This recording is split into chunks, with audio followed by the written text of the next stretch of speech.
ইরানে বিক্ষোভ চালিয়ে যেতে আন্দোলনকারীদের আহ্বান ট্রাম্পের, যে কোনো সময় হস্তক্ষেপের হুঁশিয়ারি। যুদ্ধ ও আলোচনা উভয়ের জন্যই প্রস্তুত, বলছে তেহরান। গাজায় ঝড়ের আঘাতে ইসরায়েলি হামলায় ক্ষতিগ্রস্ত ভবন ধসে 5 ফিলিস্তিনি নিহত। দ্বিতীয় ধাপের যুদ্ধবিরতি কার্যকরে চলছে আলোচনা, জানালো কাতার। ইউক্রেনে নতুন বছরের সবচেয়ে ভয়াবহ ক্ষেপণাস্ত্র হামলা রাশিয়ার। কিয়েভ ও খার্কিভে একযোগে আঘাত, নিহত অন্তত 4। যুদ্ধবন্ধে আবারও সংলাপের আহ্বান চীনের। ডেনমার্কের অধীনেই থাকতে চায় গ্রিনল্যান্ড, জানালেন দ্বীপটির প্রধানমন্ত্রী। অধিগ্রহণের বিষয়ে কোপেনহেগেনের সঙ্গে ওয়াশিংটনের বৈঠক আজ। এবং চীন ও পাকিস্তানের শক্তি বিবেচনায় নিজেদের সামরিক সক্ষমতা বাড়ানোর তাগিদ ভারতীয় সেনাপ্রধানের। ইসলামাবাদ দুঃসাহস দেখালে আবারও পূর্ণমাত্রার যুদ্ধের হুঁশিয়ারি।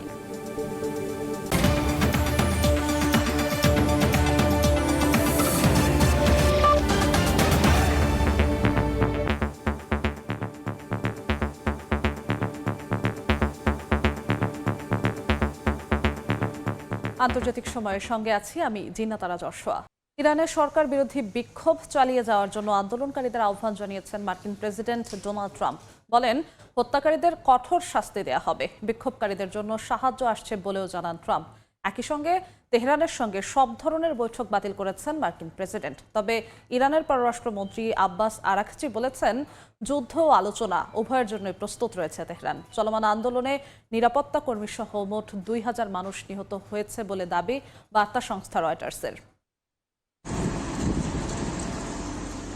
ক্রমেই ইরানের পরিস্থিতি ভয়াবহ আকার ধারণ করছে। দেশের অর্থনৈতিক দুরবস্থার জেরে শুরু হওয়া আন্দোলন এখন পুরোপুরিভাবে রূপ নিয়েছে সরকার বিরোধী বিক্ষোভে। আর এ অজুহাতে আগুনে ঘি ঢালার কাজ করে যাচ্ছে যুক্তরাষ্ট্র। মার্কিন প্রেসিডেন্ট ডোনাল্ড ট্রাম্প বিক্ষোভকারীদের এই আন্দোলন চালিয়ে যাওয়ার আহ্বান জানিয়েছেন। তিনি বিক্ষোভকারীদের বিভিন্ন প্রতিষ্ঠান দখলে নেওয়ার আহ্বান জানান। বলেন, তাদের জন্য সাহায্য পাঠাচ্ছে যুক্তরাষ্ট্র। হত্যাকারীদের নামগুলো মনে রাখুন, কারণ তাদের খুব বড় মূল্য দিতে হবে। প্রতিবাদকারীদের নির্বিচারে হত্যাকাণ্ড বন্ধ না হওয়া পর্যন্ত আমি ইরানের কর্মকর্তাদের সঙ্গে সব বৈঠক বাতিল করেছি। আমি তাদের শুধু এটুকুই বলতে চাই যে সাহায্য আসছে। দানবেরা দখলে নেয়ার আগ পর্যন্ত ইরান একটি মহান দেশ ছিল। এর আগে ইরানের বিক্ষোভকারীদের উদ্দেশ্যে সাহায্য পাঠানো হচ্ছে বলে সামাজিক মাধ্যমে জানান ট্রাম্প। একই সঙ্গে যে কোনো সময় ইরানের চলমান আন্দোলনে হস্তক্ষেপের কথা জানিয়েছেন মার্কিন প্রেসিডেন্ট। তবে তিনি যুক্তরাষ্ট্রের পরিকল্পনা সম্পর্কে বলতে রাজি হননি। এর মধ্যে ইরানের সঙ্গে বাণিজ্যিক সম্পর্ক থাকা যে কোনো দেশের ওপর 25% শুল্ক আরোপের ঘোষণা দিয়েছেন ডোনাল্ড ট্রাম্প। এর আগে ইরানের পররাষ্ট্রমন্ত্রী আব্বাস আরাকচি যুক্তরাষ্ট্রকে সতর্ক করে বলেন, ওয়াশিংটন পরীক্ষা করতে চাইলে যুদ্ধ ও আলোচনা উভয়ের জন্যই প্রস্তুত আছে তেহরান। যুক্তরাষ্ট্র ও ইসরায়েল ইরানে আইএসের সদস্য মোতায়েনের মাধ্যমে সন্ত্রাসী হামলা চালাচ্ছে বলে অভিযোগ করেছেন ইরানের প্রধান সামরিক কমান্ডার আব্দুল রহিম মুসাভি। দেশটিতে বিক্ষোভ এবং অর্থনৈতিক সংকটের মধ্যে এই অভিযোগ সামনে এসেছে। তাদের উদ্দেশ্য ছিল নাগরিক এবং নিরাপত্তা বাহিনীর উপর সহিংস হামলা চালানো বলে দাবি করেছে মুসাভি। তিনি আরও জানান, ইরান তার সার্বভৌমত্ব এবং ভূখণ্ডের অখণ্ডতা লঙ্ঘন বরদাস্ত করবে না। দেশটির বিভিন্ন শহরে ভাঙচুর, অগ্নিসংযোগ চালাচ্ছে প্রতিবাদকারীরা। হামলা চালানো হয় নিরাপত্তা বাহিনীর ওপরও। এতে ক্ষতিগ্রস্ত হচ্ছে রাস্তাঘাট সহ বিভিন্ন স্থাপনা। এছাড়া 350 মসজিদ এবং প্রায় 200 অ্যাম্বুলেন্স সহ অন্যান্য যানবাহন হামলায় ক্ষতিগ্রস্ত হয়েছে বলে জানিয়েছেন দেশটির পররাষ্ট্রমন্ত্রী। উভয় পক্ষের সংঘর্ষে এ পর্যন্ত প্রাণ হারিয়েছেন 2000-এর বেশি মানুষ। ইরানের এক শীর্ষ কর্মকর্তার বরাত দিয়ে এমন দাবি করেছে ব্রিটিশ বার্তা সংস্থা রয়টার্স। মালিহা সুহরওয়ার্দী, সময় সংবাদ। গাজায় তীব্র ঝড়ে ইসরায়েলি হামলায় ক্ষতিগ্রস্ত ভবন ধসে অন্তত 5 জন ফিলিস্তিনি নিহত হয়েছেন।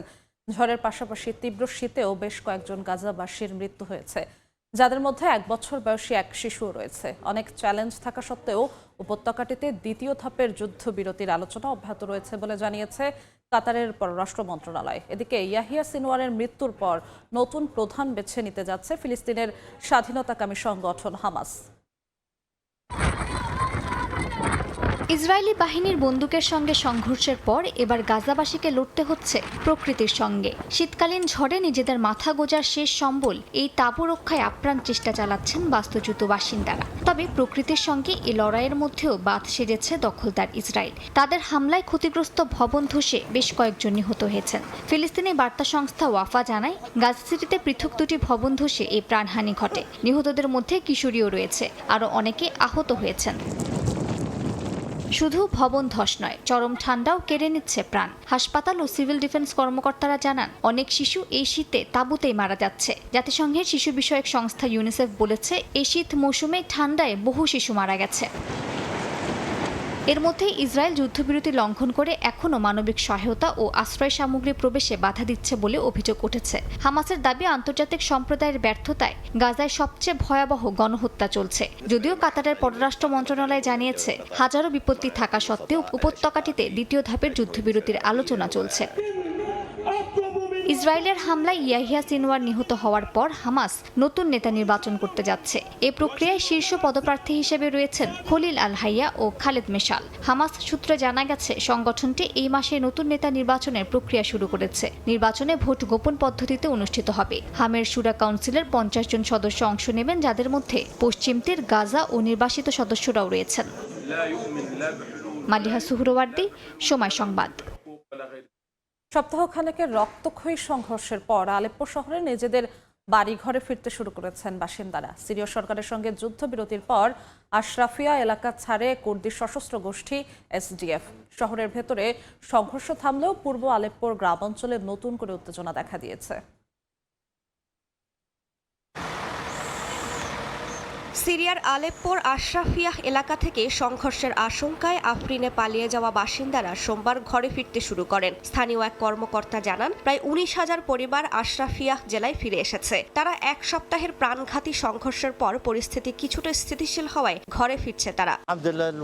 পরিস্থিতি এখন ভালো, রাস্তাঘাট স্বাভাবিক আছে, মানুষজন চলাফেরা করছে, কেউ পরিবার পরিজনের সঙ্গে দেখা করতে যাচ্ছে। আফরিনের মানুষজন ফিরে এসেছে। এর আগে রোববার আলেপ্পো শহর ছেড়ে যায় কুর্দি নেতৃত্বাধীন সিরিয়ান ডেমোক্রেটিক ফোর্সের শেষ দলটিও। সিরিয়ার রাষ্ট্রীয় টেলিভিশন জানায়, যুদ্ধবিরতি চুক্তির আওতায় এই প্রত্যাহার সম্পন্ন হয়। এর মধ্য দিয়ে 2011 সালে গৃহযুদ্ধ শুরুর পর আলেপ্পোর যেসব এলাকায় এসডিএফ এর উপস্থিতি ছিল, সেখান থেকে কুর্দি বাহিনীর সম্পূর্ণ সরে যাওয়া নিশ্চিত হলো। তবে সংঘর্ষ আলেপ্পোর ভেতর থামলেও পূর্ব আলেপ্পোর গ্রামাঞ্চলে নতুন উদ্বেগ তৈরি হয়েছে। সিরীয় সেনাবাহিনী জানিয়েছে, এসডিএফ এর আরও সশস্ত্র সদস্য সেখানে জড়ো হচ্ছে। এমন তথ্যের ভিত্তিতে অতিরিক্ত সেনা মোতায়েন করা হয়েছে সেখানে। রাষ্ট্রীয় সংবাদ সংস্থা সানা পূর্ব আলেপ্পোর মাসকানা ও দেইর হাফার অভিমুখে সেনা চলাচলের দৃশ্য প্রচার করে। সিরীয় সেনাবাহিনীর দাবি, এই সেনাদের মধ্যে কুর্দিস্তান ওয়ার্কার্স পার্টি বা পিকেকে যোদ্ধারাও রয়েছে, যদিও এসডিএফ এই অভিযোগ অস্বীকার করেছে। বিশ্লেষকদের মতে, আলেপ্পোর সহিংসতা সিরিয়ার গভীর রাজনৈতিক বিভাজন আবারও সামনে এনেছে। যুদ্ধবিরতির পরও দীর্ঘমেয়াদী স্থিতিশীলতা নিয়ে প্রশ্ন উঠছে। রাইসা জান্নাত, সময় সংবাদ। নতুন বছরের শুরুতে ইউক্রেনের সবচেয়ে ভয়াবহ ক্ষেপণাস্ত্র হামলা চালিয়েছে রাশিয়া। কিয়েভ ও খার্কিভে একযোগে আঘাতে প্রাণ গেছে অন্তত 4 জনের, আহত হয়েছেন বেশ কয়েকজন। ধ্বংসস্তূপে আটকে পড়াদের উদ্ধারে জরুরি তৎপরতা চালাচ্ছে নিরাপত্তা বাহিনী। জাতিসংঘ নিরাপত্তা পরিষদের এক আলোচনায় ইউক্রেন যুদ্ধ বন্ধে আবারও শান্তি আলোচনার আহ্বান জানিয়েছে চীন। মঙ্গলবার ভোরে ইউক্রেনের 2 বড় শহর কিয়েভ ও খার্কিভে একের পর এক ক্ষেপণাস্ত্র হামলা চালায় রুশ বাহিনী। কিয়েভের সামরিক প্রশাসনের প্রধান জানান, শহরে অল্প সময়ে তীব্র হামলা চালানো হয়, যা নতুন বছরে সবচেয়ে ভয়াবহ ক্ষেপণাস্ত্র হামলা। আঘাতে খার্কিভের উপকণ্ঠে বেশ কয়েকজন হতাহত হয়েছেন বলে জানিয়েছে স্থানীয় প্রশাসন। ইউক্রেনের জরুরি নিরাপত্তা কর্মীরা জানান, হামলায় খার্কিভে একটি ডাক টার্মিনাল ভবন ধ্বংস হয়ে গেছে। এ সময় কয়েকশো বর্গমিটার এলাকায় আগুন ছড়িয়ে পড়ে। উদ্ধারকর্মীরা ধ্বংসস্তূপ থেকে বেশ কয়েকজনকে নিরাপদে বের করে আনেন। তবে হামলার বিষয়ে রাশিয়ার পক্ষ থেকে কোনো মন্তব্য পাওয়া যায়নি। এদিকে জাতিসংঘ নিরাপত্তা পরিষদে চীনের উপস্থায়ী প্রতিনিধি সুন লেই বলেন, ইউক্রেন সংকট এখন আলোচনার একটি গুরুত্বপূর্ণ পর্যায়ে রয়েছে। যুদ্ধের বিস্তার ও উত্তেজনা এড়ানোর পাশাপাশি বেসামরিক নাগরিক ও স্থাপনা সুরক্ষার আহ্বান জানান তিনি। একই সঙ্গে দ্রুত টেকসই রাজনৈতিক সমাধানে পৌঁছাতে সব পক্ষকে একযোগে কাজ করার আহ্বান জানিয়েছে বেইজিং। বরকতুল্লাহ, সময় সংবাদ। যুক্তরাষ্ট্র নয়, ডেনমার্কের অধীনেই থাকতে চায় গ্রিনল্যান্ড। ডেনমার্কের প্রধানমন্ত্রীর সঙ্গে সংবাদ সম্মেলনে সাফ জানিয়ে দিয়েছেন গ্রিনল্যান্ডের প্রধানমন্ত্রী। মার্কিন প্রেসিডেন্টের দখলদারিত্বের হুমকি কোনোভাবেই মেনে নেওয়া হবে না বলে জানান তিনি। জোর করে চাইলেই কোনো দেশ কিনে নেওয়া যায় না উল্লেখ করে দ্বীপটির পাশে শক্তভাবে দাঁড়ানোর প্রতিশ্রুতি দিয়েছেন ডেনমার্কের প্রধানমন্ত্রী। এদিকে অধিগ্রহণের বিষয়ে বুধবার যুক্তরাষ্ট্রের সঙ্গে আলোচনায় বসবে ডেনমার্ক ও গ্রিনল্যান্ড প্রশাসন। যুক্তরাষ্ট্রের প্রেসিডেন্ট হিসেবে শপথ নেয়ার পর থেকে ডোনাল্ড ট্রাম্পের নিশানায় গ্রিনল্যান্ড। সম্প্রতি গ্রিনল্যান্ড দখলে নেয়ার বিষয়ে দেয়া ট্রাম্পের বেশ কয়েকটি বক্তব্য ঘিরে শুরু হয়েছে উত্তেজনা। সংকটময় এই পরিস্থিতিতে গ্রিনল্যান্ডের পাশে শক্তভাবে দাঁড়িয়েছে ডেনমার্ক। স্থানীয় সময় মঙ্গলবার এক যৌথ সংবাদ সম্মেলনে অংশ নেন দুই দেশের প্রধানমন্ত্রী। এ সময় গ্রিনল্যান্ডের প্রধানমন্ত্রী জানান, তার দেশের জনগণ যুক্তরাষ্ট্রের কাছে নিজেদের স্বাধীনতা বিলিয়ে দিতে চায় না। যুক্তরাষ্ট্রের অধীনে থাকার চাইতে ডেনমার্কের অধীনে থাকার কথা স্পষ্টভাবে জানিয়ে দিয়েছেন জেন্স ফ্রেডেরিক নিলসন। আমরা ডেনমার্ককে বেছে নিচ্ছি, ন্যাটোকে বেছে নিচ্ছি, ডেনমার্কের রাজ্যকে বেছে নিচ্ছি, আমরা ইউরোপীয় ইউনিয়নকে বেছে নিচ্ছি। এটা অভ্যন্তরীণ বিভাজন বা তর্কের সময় নয়, এটা একসঙ্গে দাঁড়ানোর সময়। যে সম্প্রদায়কে আমরা চিনি ও চাই সেটিকে আরো শক্ত করে গড়ে তোলার সময়। এ সময় ডেনমার্কের প্রধানমন্ত্রী মেটে ফ্রেডরিকসন বলেন, জোর করে চাইলেই কোনো দেশ কিনে নেওয়া যায় না। ছোট দেশগুলো যেন বড় দেশকে ভয় না পায়, সে কারণেই তারা আজ গ্রিনল্যান্ডের পাশে দাঁড়িয়েছে বলে মন্তব্য করেন তিনি।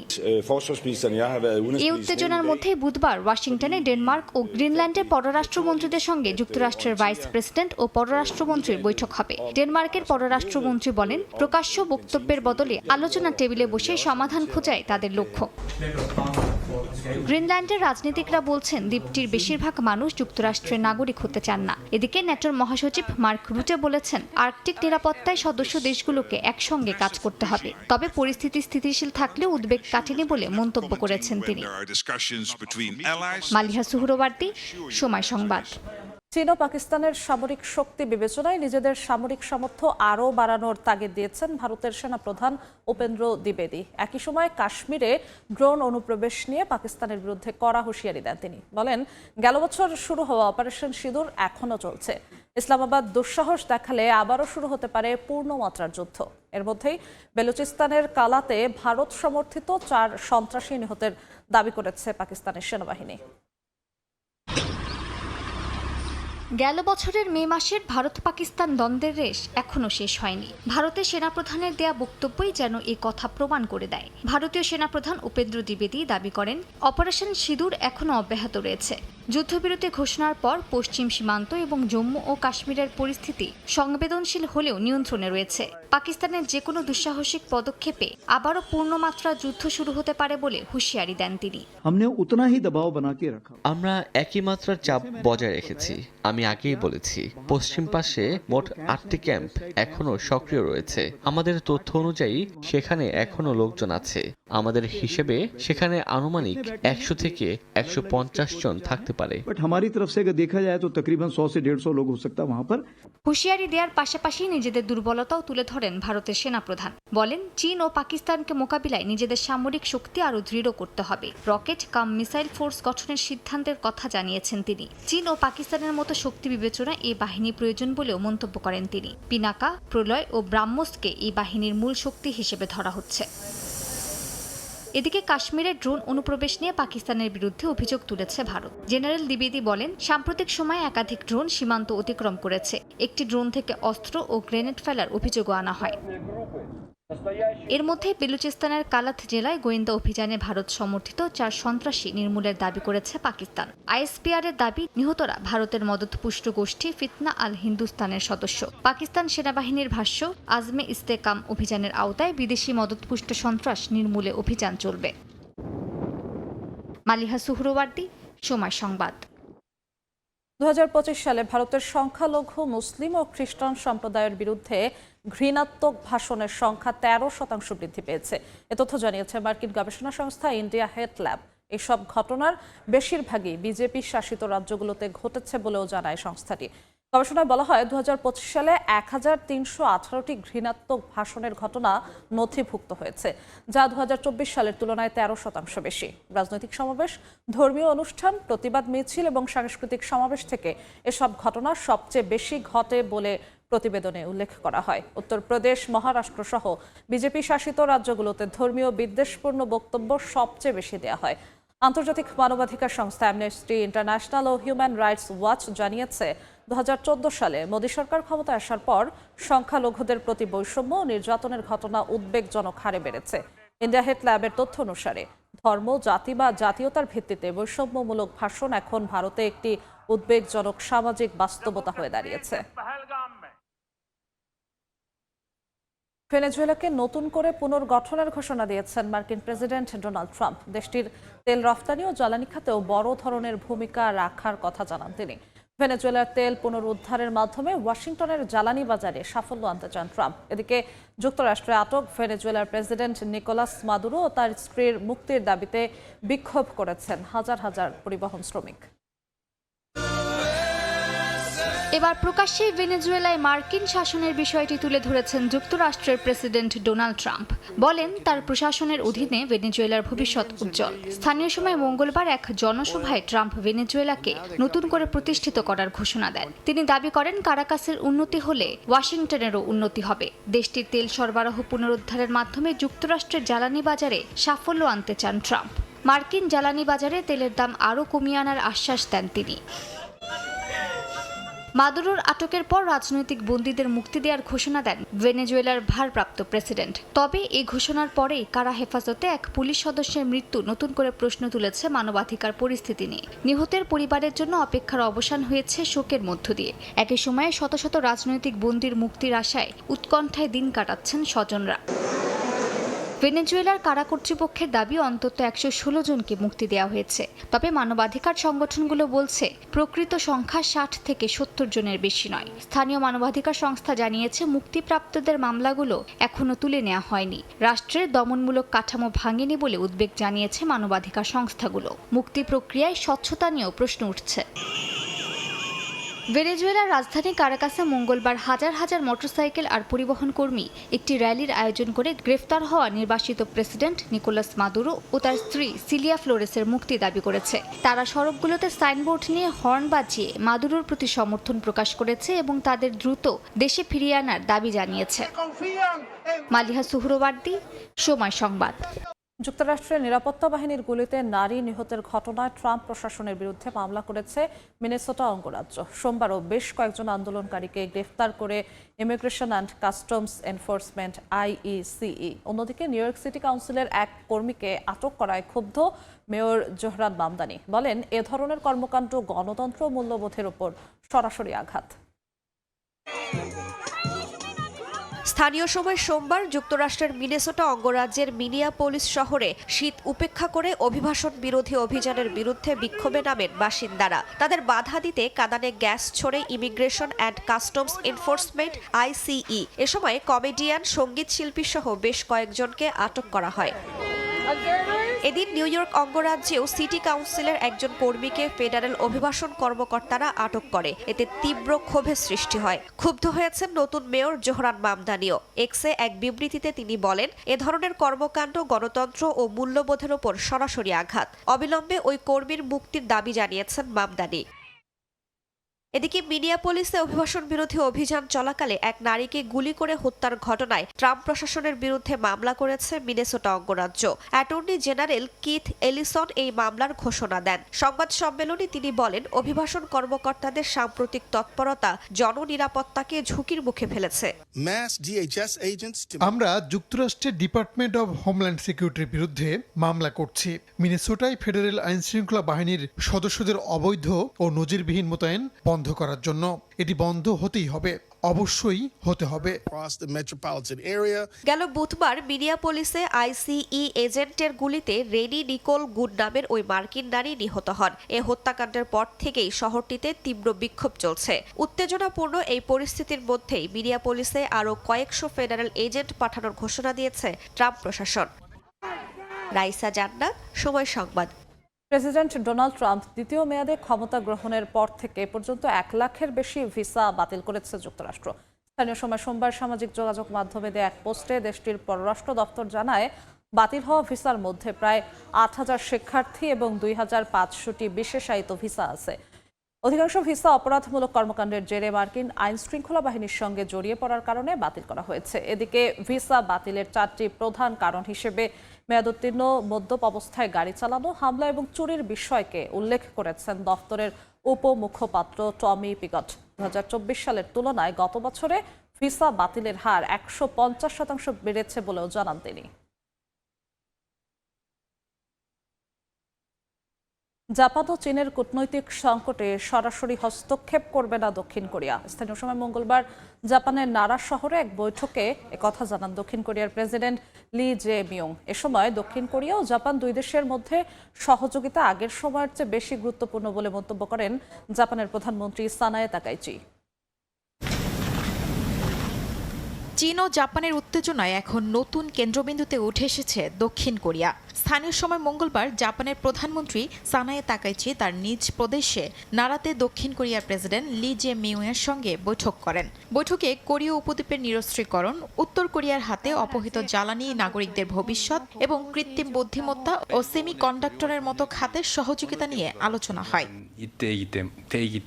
দুদেশের শীর্ষ নেতারা দ্বিপাক্ষিক সহযোগিতা আরও জোরদার করার পাশাপাশি আঞ্চলিক স্থিতিশীলতা, নিরাপত্তা এবং অর্থনৈতিক অংশীদারিত্ব বাড়ানোর উপর গুরুত্বারোপ করেন। লি এবং তাকাইচি উভয়ই জানান উত্তেজনাপূর্ণ কৌশলগত পরিবেশে সংলাপ এবং যৌথ পদক্ষেপ জরুরি। প্রেসিডেন্ট লি ও আমি উভয় দেশের সম্পর্কের কৌশলগত গুরুত্ব সম্পর্কে একমত হয়েছি এবং দুই দেশকে মিলিতভাবে আঞ্চলিক স্থিতিশীলতা রক্ষায় কাজ করতে হবে। এছাড়া আমরা ভবিষ্যতে কূটনৈতিক সম্পর্ক আরও জোরদারে কাজ করে যাব। এ সময় লি জে মিয়ং কূটনৈতিক অচলাবস্থা আঞ্চলিক শান্তির জন্য কাম্য নয় জানিয়ে বলেন, জাপান ও চীনের এই বিরোধে দক্ষিণ কোরিয়া হস্তক্ষেপ করবে না। আমাদের দুই দেশের মধ্যে আরও বিস্তৃত সহযোগিতা দরকার। বাণিজ্য কেন্দ্রিক সম্পর্ক পেরিয়ে আমরা মিলিতভাবে অর্থনৈতিক নিরাপত্তা, বিজ্ঞান ও প্রযুক্তি এবং আন্তর্জাতিক নিয়মও স্থাপন করতে পারব। দক্ষিণ কোরিয়া, চীন ও জাপান সংলাপ ও সহযোগিতার মাধ্যমে একত্রে কাজ করবে। জাপান সফরের আগে গত সপ্তাহে চীন সফরে যান দক্ষিণ কোরিয়ার প্রেসিডেন্ট। বেজিংয়ে শি জিনপিং এর সঙ্গে বৈঠকে দুদেশের মধ্যে সম্পর্ক জোরদারের পাশাপাশি উত্তর কোরিয়ার সঙ্গে বিবাদ মেটাতে চীনের সহযোগিতাও চান। সেই সফরের পরপরই লি জাপান সফরকে বেশ গুরুত্বের সঙ্গে বিবেচনা করা হচ্ছে। শিউলি রোজা, সময় সংবাদ। মুসলিম ব্রাদারহুডের মিশর, লেবানন ও জর্ডান শাখাকে সন্ত্রাসী সংগঠন হিসেবে ঘোষণা দিয়েছে যুক্তরাষ্ট্র। ওয়াশিংটনের দাবি, এসব শাখা ফিলিস্তিনি সশস্ত্র সংগঠন হামাসকে বস্তুগত সহায়তা দিয়েছে। যুক্তরাষ্ট্রের ট্রেজারি ও স্টেট ডিপার্টমেন্ট মুসলিম ব্রাদারহুডের শাখাগুলোকে সন্ত্রাসী হিসেবে তালিকাভুক্ত করেছে। মার্কিন পররাষ্ট্রমন্ত্রী মার্কো রুবিও এক বিবৃতিতে বলেছেন, মুসলিম ব্রাদারহুডের বিভিন্ন শাখার সহিংসতা ও অস্থিতিশীল কর্মকাণ্ড প্রতিহত করার একটি দীর্ঘমেয়াদী ও ধারাবাহিক প্রচেষ্টা এই ঘোষণা। কিন্তু মিশর, লেবানন ও জর্ডানের শাখাগুলো এই অভিযোগ অস্বীকার করেছে। তারা বলেছে, এই সিদ্ধান্ত রাজনৈতিক এবং বিদেশি চাপের কারণে নেওয়া হয়েছে। যুক্তরাষ্ট্রের এই পদক্ষেপের ফলে ব্রাদারহুডকে আর্থিক ও ভ্রমণ সীমাবদ্ধতার মুখোমুখি হতে হবে। বিশ্লেষকরা বলছেন, এই পদক্ষেপ মধ্যপ্রাচ্যে রাজনৈতিক ও সামাজিক উত্তেজনা আরও বাড়াতে পারে। ইউরোপীয় ইউনিয়ন ও মার্কোসু জোটের মধ্যে বাণিজ্য চুক্তির প্রতিবাদে ফ্রান্সের রাজধানী প্যারিসে বিক্ষোভ করেছেন কৃষকেরা। দক্ষিণ আমেরিকার ব্রাজিল, আর্জেন্টিনা, বলিভিয়া, উরুগুয়ে ও প্যারাগুয়েকে নিয়ে গঠিত হয়েছে এই মার্কোসুর জোট। মঙ্গলবার সকালে বিক্ষোভে অংশ নিতে শত শত ট্রাক্টর নিয়ে রাস্তায় নামেন তারা। কৃষকদের অভিযোগ, এই চুক্তি বাস্তবায়িত হলে দক্ষিণ আমেরিকা থেকে সস্তা কৃষি পণ্য ইউরোপে ঢুকবে। এতে তাদের আয় কমবে এবং কৃষি খাত ক্ষতিগ্রস্ত হবে। ইউরোপীয় ইউনিয়ন ও দক্ষিণ আমেরিকার দেশগুলোর মধ্যে এই মুক্ত বাণিজ্য চুক্তি নিয়ে 25 বছরের বেশি সময় ধরে আলোচনা চলছে। তবে চুক্তিটি কার্যকর হলে উরুগুয়ে থেকে রোমানিয়া পর্যন্ত প্রায় 78 কোটি মানুষকে নিয়ে বিশ্বের অন্যতম বৃহৎ মুক্ত বাণিজ্য অঞ্চল গড়ে উঠবে বলছেন সংশ্লিষ্টরা। পেরুর জুনিন অঞ্চলে ভারী বৃষ্টিপাতে সৃষ্ট ভূমিধসে ট্রাক উল্টে যাওয়ায় একই পরিবারের 3 সদস্য নিখোঁজ হয়েছেন। স্থানীয় সময় মঙ্গলবার ভোরে অঞ্চলটিতে ভূমিধসের ঘটনা ঘটে। এ সময় সড়কে বিপুল পরিমাণ কাদা, পাথর আর গাছের অংশ পড়ে রাস্তা বন্ধ হয়ে যায়। এতে যাত্রী বহনকারী একটি ট্রাক আটকে যায়। এ সময় ভেতরে থাকা যাত্রীরা চাপা পড়েন। নিখোঁজদের উদ্ধারে অভিযান অব্যাহত রয়েছে বলে জানিয়েছে স্থানীয় প্রশাসন। জাপানে পালিত হলো কামিং অফ এজ ডে বা প্রাপ্তবয়স্ক দিবস। রাজধানী টোকিওর শিবুয়ায় রঙিন কিমোনো আর ঐতিহ্যবাহী পোশাকে জড়ো হন ২০ বছর বয়সী তরুণ তরুণীরা। প্রাপ্তবয়স্ক জীবনে প্রবেশের এই দিনটি তাদের জন্য আনন্দ আর পুনর্মিলনের মুহূর্ত বলে জানান দর্শনার্থীরা। কামিং অফ এজ ডের অনুষ্ঠানে অংশ নিতে ঐতিহ্যবাহী পোশাকে জাপানের রাজধানী টোকিওতে জড়ো হন অনেকে। নারীরা পরেন উজ্জ্বল রঙের লম্বা হাতার কিমোনো, পুরুষরা পরেন ফর্মাল স্যুট বা ঐতিহ্যবাহী হাকামা। বিশেষ এ দিনটিতে অনেককে দেখা যায় নিজেদেরকে ক্যামেরা বন্দি করে রাখতে। অনুষ্ঠান উপলক্ষে তৈরি করা হয় বিশেষ মঞ্চ। প্রাপ্তবয়স্ক দিবসের এই আয়োজনে অংশ নেন শত শত তরুণ তরুণী। অংশগ্রহণকারীরা বলেন এ দিনটি তাদের জন্য বিশেষ। বহুদিন পর স্কুলের বন্ধুদের সঙ্গে দেখা হয় বলেও জানান। পাশাপাশি পরিবারের প্রতি কৃতজ্ঞতা প্রকাশ করেন তারা। আমি সত্যি এই দিনটির জন্য অনেক অপেক্ষা করেছি। আমি আমার পুরনো বন্ধুদের সাথে দেখা করতে পারবো এবং আমার বাবা মায়ের প্রতি আমার হৃদয় কৃতজ্ঞতায় ভরে গেছে। অনুষ্ঠানে বক্তব্য রাখেন বিশ্ববিদ্যালয়ের শিক্ষার্থী ও স্থানীয় কর্মকর্তারা। বক্তারা বলেন ২০ বছর বয়সে সম্ভাবনা সীমাহীন। সমাজ ও এলাকার জন্য দায়িত্ব নেওয়ার অঙ্গীকারও করা হয়। জাপানের কামিং অফ এজ ডে একটি জাতীয় ছুটির দিন। প্রতি বছর জানুয়ারির ২য় সোমবার দিবসটি পালন করা হয়। এদিন ২০ বছর পূর্ণ করা তরুণ তরুণীদের প্রাপ্তবয়স্ক জীবনে প্রবেশের স্বীকৃতি দেওয়া হয়। এই দিনে দেশজুড়ে স্থানীয় সরকারগুলো বিশেষ অনুষ্ঠানের আয়োজন করে থাকে। অর্জিতা শেহজিন, সময় সংবাদ। যুক্তরাজ্যের লন্ডনের ব্রিটিশ মিউজিয়ামে চলছে হাওয়াইয়ের ইতিহাস ও শিল্পকলা নিয়ে বিশেষ প্রদর্শনী। হাওয়াই আ কিংডম ক্রসিং ওশানস নামের এই আয়োজনে তুলে ধরা হয়েছে হাওয়াই রাজতন্ত্র, সংস্কৃতি ও যুক্তরাজ্যের সঙ্গে ২ শতাব্দী আগের সম্পর্ক। কাচের ঘরে সাজানো রয়েছে ঐতিহ্যবাহী পোশাক, সঙ্গে রয়েছে নানা ধরনের পুরনো জিনিসপত্র। এমন চিত্রের দেখা মিলল যুক্তরাজ্যের লন্ডনের ব্রিটিশ মিউজিয়ামে। হাওয়াই আ কিংডম ক্রসিং ওশানস নামের এই আয়োজনে তুলে ধরা হয় হাওয়াই রাজতন্ত্র, সংস্কৃতি ও যুক্তরাজ্যের সঙ্গে ২ শতাব্দী আগের সম্পর্ক। এই প্রদর্শনীটি হাওয়াইয়ের রাজা লিহো ও রানী কামামালুর যুক্তরাজ্য সফরের ২০০ বছর পূর্তিকে স্মরণ করে আয়োজিত। ১৮২০-এর দশকে যুক্তরাজ্যের রাজার কাছে সমর্থন ও সুরক্ষা চাইতেই লন্ডনে এসেছিলেন হাওয়াইয়ের রাজকীয় প্রতিনিধি দল। সেই ঐতিহাসিক যাত্রাকেই প্রদর্শনীর কেন্দ্রবিন্দু করা হয়।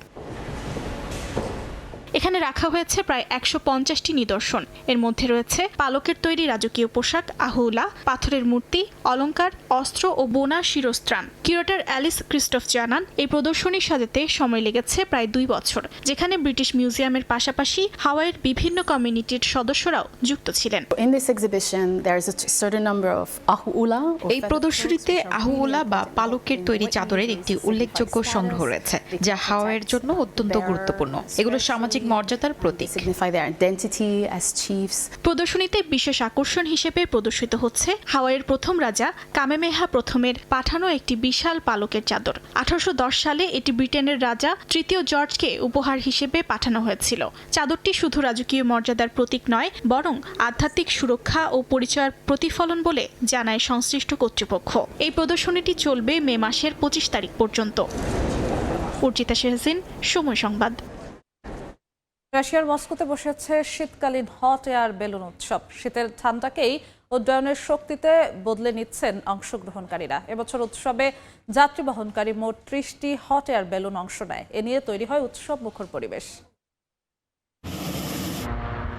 আকাশে রঙিন বেলুন, নিচে সাদা তুষারের চাদর। স্থানীয় সময় রোববার রাশিয়ার রাজধানী মস্কোতে অনুষ্ঠিত হয় ঐতিহ্যবাহী শীতকালীন হট এয়ার বেলুন উৎসব। বিভিন্ন অঞ্চল থেকে দর্শনার্থী ও অংশগ্রহণকারীরা এতে যোগ দেন। তৈরি হয় এক উৎসব মুখর পরিবেশ।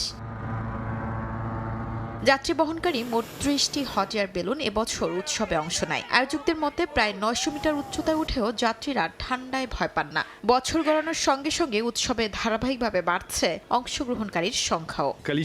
তাপমাত্রা যত কম হয় আমরা তত কম জ্বালানি ব্যবহার করি, এতে বেশি যাত্রী বহন করতে পারি। আর এটি এক অসাধারণ অভিজ্ঞতা। সরাসরি উড়ে যাওয়াতেই আসল আনন্দ। শীতের বাতাস ঠান্ডা, ঘন ও স্থিতিশীল হওয়ায় এয়ার বেলুনের উড্ডয়ন তুলনামূলক সহজ হয়, আর ঘন তুষারের স্তর এ আবরণকে আরো মসৃণ করে। শিউলি রোজা, সময় সংবাদ। আন্তর্জাতিক সময়ের শীর্ষ সংবাদগুলো জানিয়ে দিচ্ছি আরেকবার। ইরানে বিক্ষোভ চালিয়ে যেতে আন্দোলনকারীদের আহ্বান ট্রাম্পের, যে কোনো সময় হস্তক্ষেপের হুঁশিয়ারি। যুদ্ধ ও আলোচনা উভয়ের জন্যই প্রস্তুত, বলছে তেহরান। ইউক্রেনে নতুন বছরে সবচেয়ে ভয়াবহ ক্ষেপণাস্ত্র হামলা রাশিয়ার। কিয়েভ ও খার্কিভে একযোগে আঘাত, নিহত অন্তত 4। যুদ্ধবন্ধে আবারও সংলাপের আহ্বান চীনের। এবং চীন ও পাকিস্তানের শক্তি বিবেচনায় নিজেদের সামরিক সক্ষমতা বাড়ানোর তাগিদ ভারতীয় সেনাপ্রধানের। ইসলামাবাদ দুঃসাহস দেখালে আবারও পূর্ণমাত্রার যুদ্ধের হুঁশিয়ারি।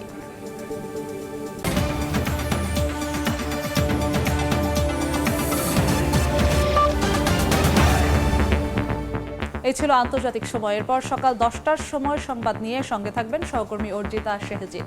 ধন্যবাদ যশোয়া। সকাল 10টার সময় সংবাদ নিয়ে আসছে কিছুক্ষণ পর, সঙ্গে থাকুন সময়।